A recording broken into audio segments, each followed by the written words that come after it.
Most people think credit cards are dangerous because they make people spend too much money. But that's not the real trap. The real trap is psychological. Because the moment you swipe a credit card, your brain starts behaving differently.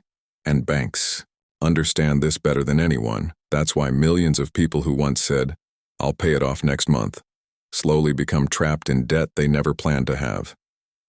A cycle where minimum payments feel manageable, while interest quietly grows in the background. And the worst part, most people don't realize it's happening until years later. Today we're going to break down the hidden credit card trap, how it changes behavior, why smart people fall into it every day, and how to escape before it steals your future wealth. Because once you understand the psychology behind the system, you'll never look at credit cards the same way again. A few years ago, a guy named Adam got his first credit card.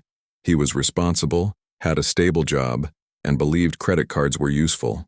Cashback rewards, travel points, emergency spending. At first, everything went perfectly. He bought groceries, paid for fuel, ordered food sometimes, and always paid the bill on time. No problem. But then one month, his expenses became higher than usual. A birthday gift, a weekend trip, a few online purchases. His bill came out to $200. He didn't want to touch his savings, so he paid the minimum payment instead. Just this once, he thought. And that single decision is where the trap usually begins.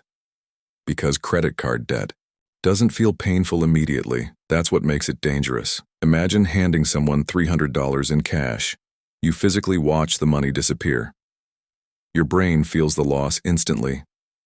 But when you tap a credit card, nothing leaves your hand.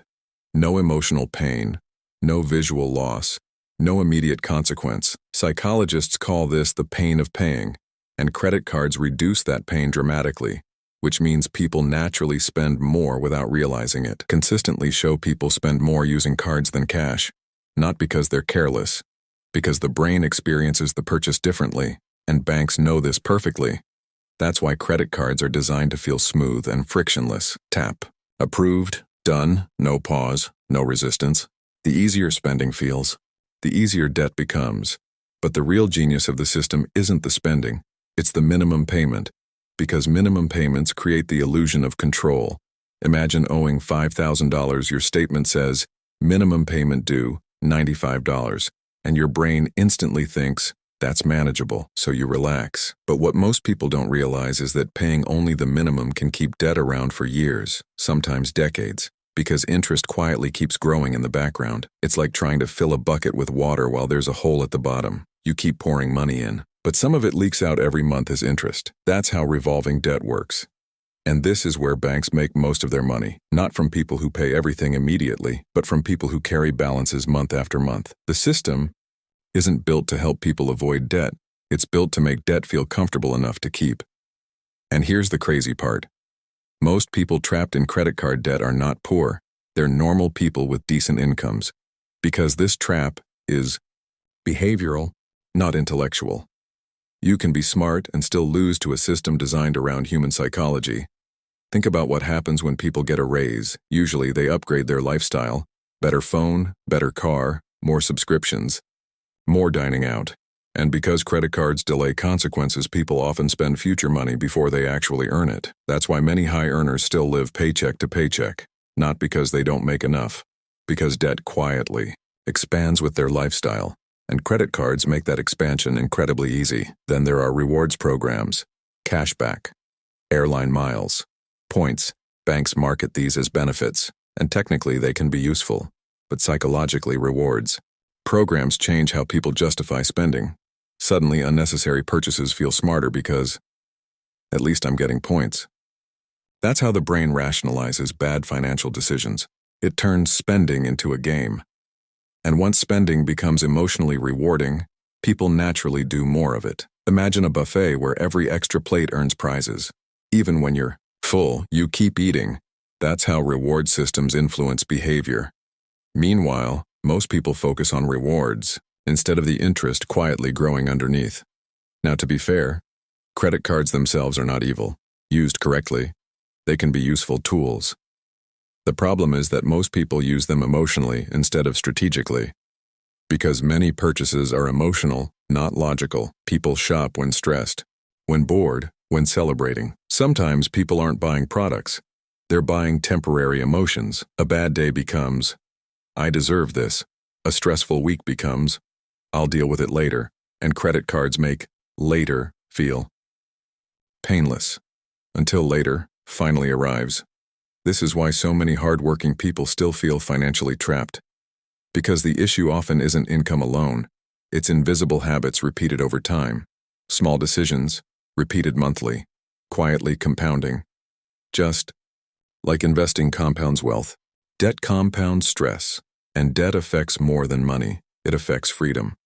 People with large debt balances often carry constant background anxiety, pressure to keep earning, pressure to avoid emergencies, pressure to maintain appearances.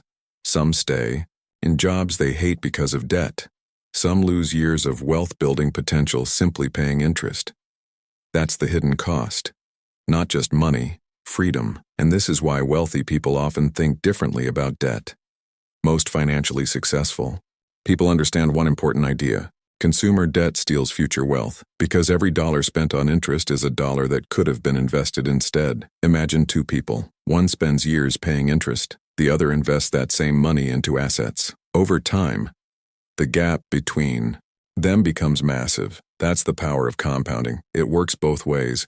Debt compounds against you. Investing compounds for you.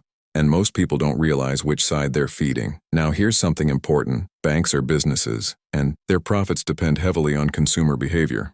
The longer people stay in debt, the more money the system generates. That's why credit card companies spend billions studying psychology, colors, notifications, rewards, payment structures. Everything is optimized to keep people swiping. Not because banks are evil, but because that's how the business model works. The more you borrow, the more they earn. So how do you escape the trap? First, stop viewing credit cards as extra money. Available credit is not income. It's borrowed future income. Second, avoid carrying balances whenever possible. Because once interest starts compounding, progress becomes much slower. Third, create friction before purchases. Credit cards remove spending pain. So you need to reintroduce awareness intentionally. Wait 24 hours before online purchases. Use cash for certain expenses. Check your bank balance before buying things. These small pauses slow down emotional spending. Fourth, stop chasing rewards through unnecessary purchases. Spending $100 to earn $2 in points is not smart financial behavior. And finally, understand that real wealth is not about looking rich. It's about control. Control over your time, your choices, your stress, your future. A lot of people look wealthy while secretly drowning in debt. Meanwhile, financially secure people often live simpler lives than expected. Because real wealth is freedom, and the credit card trap slowly takes that freedom away, one painless swipe at a time. So next time you pull out your credit card, pause for a second. Ask yourself, do I actually need this? Or has spending simply become too easy? Because once you understand how the trap works, you stop playing the game emotionally, and that single shift can completely change your financial future. If you enjoyed this video, subscribe for more simple explanations about money, investing, psychology, and wealth building. Because understanding money isn't just about numbers, it's about behavior, and the people who master their behavior usually master their finances too.